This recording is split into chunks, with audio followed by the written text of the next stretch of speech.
Today, we're celebrating the feast day of Saint Blaise. But the focus of our readings in the responsorial psalm that we heard today is the forgiveness of sins. In the first reading, we hear of God's mercy, and in Matthew's gospel, we hear of that mercy being put into practice. 1 week from today, we will celebrate Ash Wednesday, the start of Lent. And we call Lent a penitential season because we focus on our sin so that we can better appreciate the meaning and the fruit of Easter. In the gospel, Jesus tells a paralyzed man that his sins are forgiven. And he also cures him from his condition, saying, "Rise, pick up your stretcher, and go home." Now, in ancient times, many people thought that certain afflictions, such as blindness, paralysis, or leprosy, were punishments for sin. Do you remember in John chapter 9, when Jesus was asked if the afflicted were to blame for their condition, or was it their parents' fault? And Jesus says, no, it's neither of those. And in fact, Jesus uses the term sin and the term illness.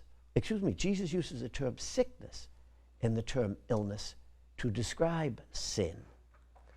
And he also uses those terms to describe and to condemn hardness of heart.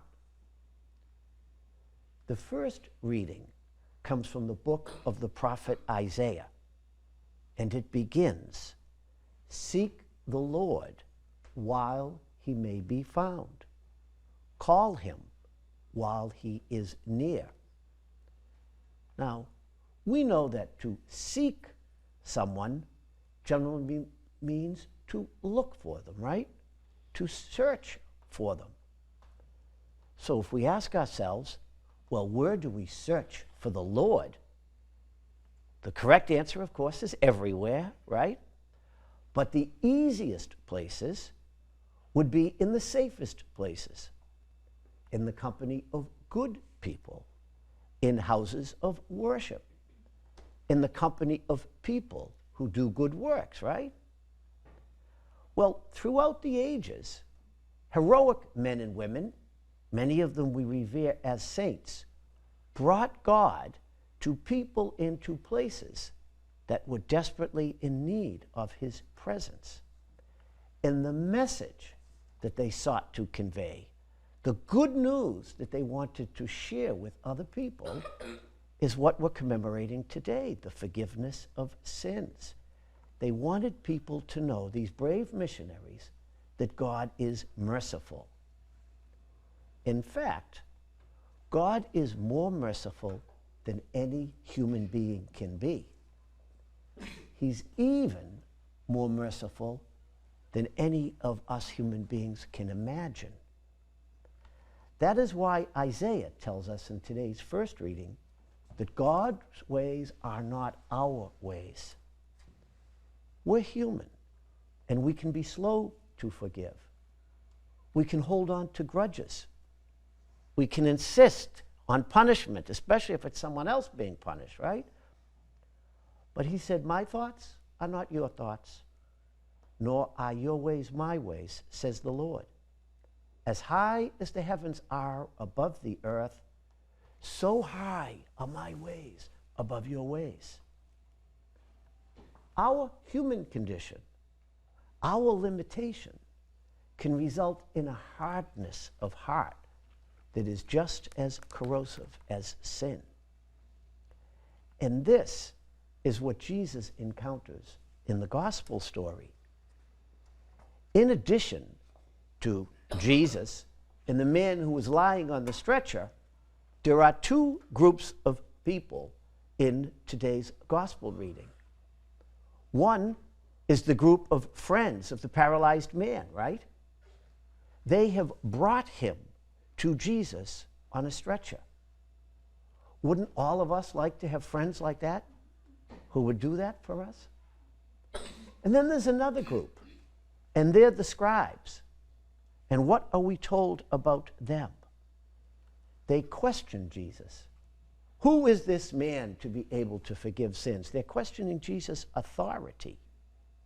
Later on, they will criticize Jesus for curing people on the Sabbath. If someone has the chance to have sins forgiven, if someone who's crippled has the chance to walk, how can you criticize that person who gets cured or the one who cures them? It's only if you get hardness of heart, corrosiveness, corruption of your heart. And that's what happens to us if we can't forgive, if we don't have mercy. If we can't forgive others, how can we ask God to forgive us? How can we ask other people to forgive us when we do something wrong? Sadly, some people can become so hard of heart, so determined to hold on to their anger and their resentment, that they can't forgive others, and they're even willing to forsake God's mercy. And not surprisingly, they end up lonely and isolated, which only compounds the problem. That illness has a cure, however, and we heard the cure in the very first words of today's reading. Seek the Lord while he can be found. And that illness can be prevented, that illness of corrosiveness of heart, hardness of heart. Seek the Lord while he can be found.